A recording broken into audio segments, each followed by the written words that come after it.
BBC বাংলার সান্ধ্য অধিবেশন প্রবাহতে আপনাদের স্বাগত।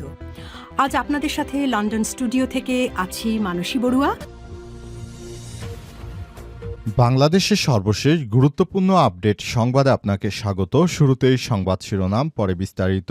প্রথমেই জানাবো আমাদের হাতে থাকা সর্বশেষ গুরুত্বপূর্ণ সবথেকে তাজা আপডেট সংবাদ। হাসনাতের প্রতিদ্বন্দ্বী বিএনপির প্রার্থীর ভাগ্য নির্ধারণ বুধবার। হাসনাত আবদুল্লাহর প্রতিদ্বন্দ্বী বিএনপির প্রার্থী মঞ্জুরুল হাসান ঋণখেলাপি। তিনি ব্যাংক থেকে কোটি কোটি টাকা ঋণ নিয়ে তারপর সেই টাকার ফেরত দেননি। এজন্য তার মনোনয়নপত্র স্থগিত করেছে নির্বাচন কমিশন ইসি। তবে অত্যন্ত দুঃখের সঙ্গে বলতে হচ্ছে যে হাসনাত আবদুল্লাহর বিপক্ষে যিনি রয়েছেন তিনি হাইকোর্টে গিয়েছেন। বাংলাদেশের এই বিচারকরা হচ্ছে সবথেকে বড় নির্লজ্জ। তারা এই বিএনপির এই ঋণখেলাপিকে আবার মনোনয়নপত্র বৈধ করবে। এটা স্বাভাবিক একটি বিষয়। দেশে কোনো বিচার নেই। এটি বাংলাদেশের জন্য অত্যন্ত দুঃখজনক একটা ব্যাপার যে বিএনপির অনেক ঋণখেলাপি নেতাদের মনোনয়নপত্র বৈধ করে দিচ্ছে নির্বাচন কমিশন ইসি। তাহলে এই নাটকের প্রয়োজন ছিল কোথায়? বাংলাদেশে যদি আইনের শাসন নাই থাকে তাহলে এদেশে আদালতের প্রয়োজন কি আর নির্বাচন কমিশনের প্রয়োজন কি? যাকে খুশি তাকে মনোনয়ন দিয়ে দিলেই তো তারা ওই পক্ষের হয়ে তারা নির্বাচন করতে পারবে। এর আগে ওসমান হাদিকে হত্যার ঘটনার সময় এর আগে ওই ফয়সালকে কিন্তু জামিন করিয়েছিল বিএনপির আইনজীবীরা। আর জামিন দিয়েছিল তিনি কেমন বিচারপতি যে এমন একজন অস্ত্রসহ ধরা পড়া শীর্ষ সন্ত্রাসীকে তিনি জামিন দিয়েছিলেন। এরপর জানাবো 10 দলীয় জোটে আরও 3 আসন সমঝোতা এনসিপির। এখন থেকে 215টি আসনে নির্বাচনে প্রতিদ্বন্দ্বিতা করার ঘোষণা দিয়েছে জামাত ইসলাম এবং বাকি 85টি আসনে তার শরিকদেরকে বণ্টন করে দিয়েছে। এদিকে অযৌক্তিক চাপ সৃষ্টি করে ভারতে খেলতে যেতে বাধ্য করা যাবে না আমাদের, বললেন আসিফ নজরুল। টি-20 বিশ্বকাপে বাংলাদেশের অংশগ্রহণের ব্যাপারটি এখন স্পষ্ট নয়। এরই মধ্যে কয়েক দফা বৈঠক করেছে Bangladesh cricket board, BCB, ICC, তাতেও কাটেনি জট। ইএসপি এক প্রতিবেদনে জানানো হয়েছিল, সেখানে উপদেষ্টা জানিয়েছেন আমাদেরকে জোর করে ক্রিকেট খেলানো যাবে না। জানাবো হাতিঝিল থানা পুলিশের বিশেষ অভিযানে বিভিন্ন অপরাধে জড়িত 6 জন গ্রেপ্তার। চলমান অপারেশন ডেভিল হান্ট ফেজ 2 এর আওতায় দেশের বিভিন্ন জায়গা থেকে অপরাধীদেরকে একে একে ধরে ফেলা হচ্ছে। এর আওতায় রাজধানী ঢাকায়ও বিভিন্ন জায়গায় অভিযান চালিয়ে পুলিশের সদস্যরা সন্ত্রাসীদের আটক করছে। তবে ইতিমধ্যে চট্টগ্রামে র্যাবের সদস্যদের উপর হামলা এবং র্যাবের কর্মকর্তাকে হত্যার ঘটনায় একটি বিশেষ রাজনৈতিক দলের হাত রয়েছে বলে মনে করছে অনেকেই। কারণ বিশেষ একটি রাজনৈতিক দলের অফিসে আশ্রয় নিয়েছিল ওই সন্ত্রাসী। সেখান থেকেই মূলত র্যাবের উপর হামলা চালানো হয়। এতে 3 জন র্যাবের সদস্য গুরুতর আহত, এখন আইসিইউতে ভর্তি এবং র্যাবের ডিএডি একজন মারা গিয়েছে। এটা আমরা বাঙালি হিসেবে আমাদের অত্যন্ত লজ্জার। এবং সর্বশেষ জানাবো ঢাকা 18 আসনে জামাত প্রার্থীর মনোনয়নপত্র প্রত্যাহার। আসন্ন ত্রয়োদশ জাতীয় সংসদ নির্বাচনে ঢাকা 18 আসনে জামাতের প্রার্থী প্রিন্সিপাল আশরাফুল হকের মনোনয়নপত্র প্রত্যাহার করেছে নির্বাচন কমিশন ইসির তফসিল অনুযায়ী প্রার্থিতা প্রত্যাহারের শেষ দিন আজ নিজের মনোনয়নপত্র প্রত্যাহার করেছেন তিনি। তফসিল অনুযায়ী প্রতীক বরাদ্দের তারিখ 21শে জানুয়ারি। আগামী 22শে জানুয়ারি থেকে প্রতিদ্বন্দ্বী প্রার্থীদের প্রচারণা শুরু হচ্ছে। প্রিয় দর্শক, এতক্ষণ শুনছিলেন সংবাদ শিরোনাম, এবারে বিস্তারিত। তবে তার আগে বন্ধুরা অনুরোধ থাকবে এই সংবাদটিতে একটি লাইক দিন। এই চ্যানেলে আপনি নতুন হয়ে থাকলে আমাদের সংবাদটি দেখতে দেখতে চ্যানেলটি সাবস্ক্রাইব করে রাখুন। কমেন্ট করে বন্ধুরা আপনার মূল্যবান মতামত জানিয়ে দিন আপনি বিশ্বের কোন দেশ থেকে বা বাংলাদেশের কোন স্থান থেকে আমাদের সংবাদটি দেখছেন এবং শুনছেন। আর বন্ধুরা সংবাদটি আপনার সোশ্যাল মিডিয়া ফেসবুকে শেয়ার করে বন্ধুদেরও দেখার সুযোগ করে দিন। গাজা যুদ্ধে আপনি যদি নিরীহ ফিলিস্তিনিদের ভালোবেসে থাকেন কমেন্টে ইয়েস লিখে পুরো বিশ্বকে জানিয়ে দিন। এবারে বিস্তারিত।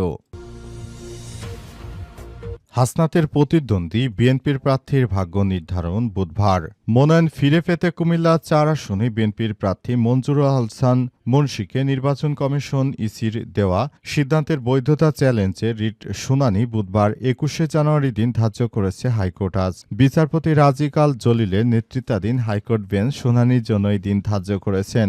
আদালত মঞ্জুরুল আহসান মুন্সীর পক্ষে শুনানি করেন অ্যাডভোকেট আহসানুল করিম, ব্যারিস্টার হামিদুল মিসবা, অ্যাডভোকেট সাইফুল আল মামুন। হাসনাত আবদুল্লাহর পক্ষে ছিলেন ব্যারিস্টার এহসান আবদুল্লাহ সিদ্দিকী, অ্যাডভোকেট জহিরুল ইসলাম মুসা, অ্যাডভোকেট মোজাহিদুল ইসলাম শাহিন। এর আগে ১ জানুয়ারি কুমিল্লা ৪ আসনে বিএনপির প্রার্থী মঞ্জুরুল আহসান মুন্সীর মনোনয়ন ফিরে পেতে নির্বাচন কমিশন ইসির দেয়া সিদ্ধান্তের বৈধতাকে চ্যালেঞ্জ করে রিট আবেদন করেন। ১৭ জানুয়ারি আপিলে তার মনোনয়নপত্র বাতিল করে ইসির ১৭ জানুয়ারি সিদ্ধান্ত স্থগিত চাওয়া হয়েছে রিট আবেদনে। এর আগে সংশ্লিষ্ট রিটার্নিং কর্মকর্তা মঞ্জুরুল আহসান মুন্সীর মনোনয়নপত্র বাছাইয়ে বৈধ ঘোষণা করেছিলেন। রিটার্নিং কর্মকর্তার এই সিদ্ধান্তের বিরুদ্ধে ইসিতে আপিল করেছিলেন ওই আসনে জাতীয় নাগরিক পার্টি এনসিপির প্রার্থী হাসনাত আবদুল্লাহ। তিনি আপিলে অভিযোগ করেছিলেন বিএনপির প্রার্থী ঋণ খেলাপি হওয়ার তথ্য গোপন করে মনোনয়নপত্র দাখিল করেন। আগারগাঁওয়ে নির্বাচন ভবন মিলনায়তনে শুনানি শেষে ১৭ জানুয়ারি হাসনাত আবদুল্লাহর আপিল মঞ্জুর করেন ইসি। এতে মঞ্জুরুল আহসান মুন্সী মনোনয়নপত্র বৈধ করা হয়। ১০ দলীয় জোটে আরও ৩ আসনে সমঝোতা এনসিপির। আসন্ন জাতীয় সংসদ নির্বাচনের আগে ২৭ আসনে ১০ দলের আসন সমঝোতার কথা জানা গিয়েছিল।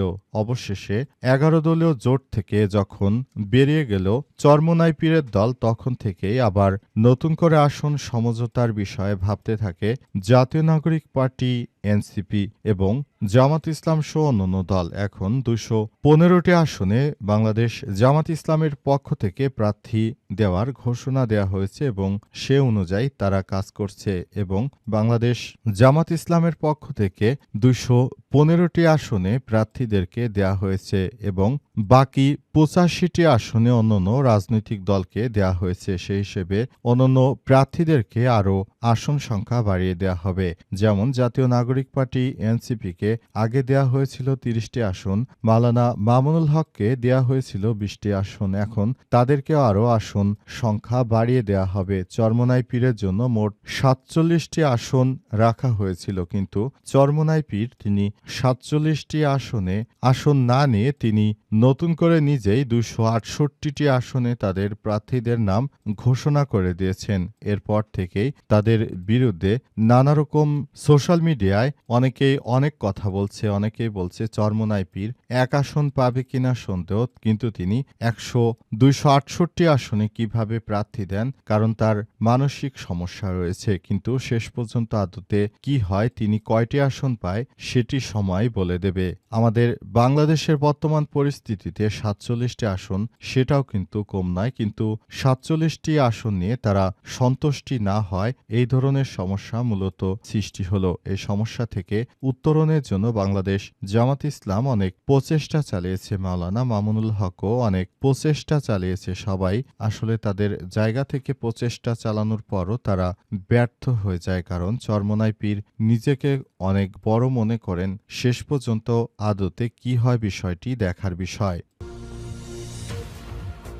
অযৌক্তিক চাপ সৃষ্টি করে ভারতে খেলতে বাধ্য করা যাবে না বললেন আসিফ নজরুল। টি-২০ বিশ্বকাপে বাংলাদেশের অংশগ্রহণের ব্যাপারটি এখনও স্পষ্ট নয় বলে জানিয়েছেন আসিফ নজরুল। তিনি বলেন, আমরা চাই নতুন করে সবকিছু করতে। যারা আমাদের প্লেয়ারদেরকে খেলতে দেবে না তাদের দেশে গিয়ে খেলাটা কোনো যৌক্তিকতা আসে না।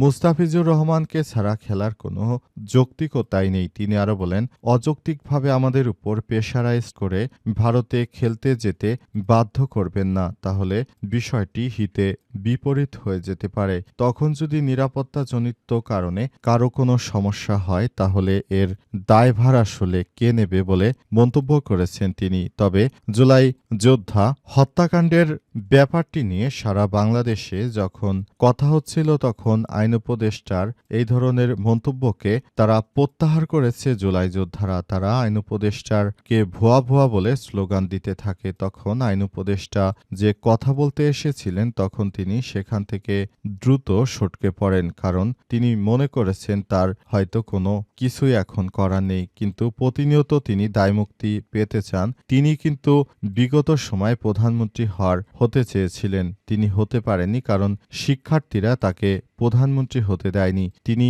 অন্তর্বর্তীকালীন সরকারের প্রধান উপদেষ্টার জায়গাটিতে বসতে চেয়েছিলেন। শিক্ষার্থীরা প্রফেসর ডক্টর মোহাম্মদ ইউনূসের সরকারকে সেখানে বসিয়েছে।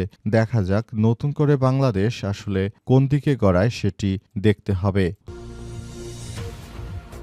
রাজধানীর হাতিরঝিল থানা পুলিশের বিশেষ অভিযানে বিভিন্ন অপরাধে জড়িত ৬ জন গ্রেপ্তার।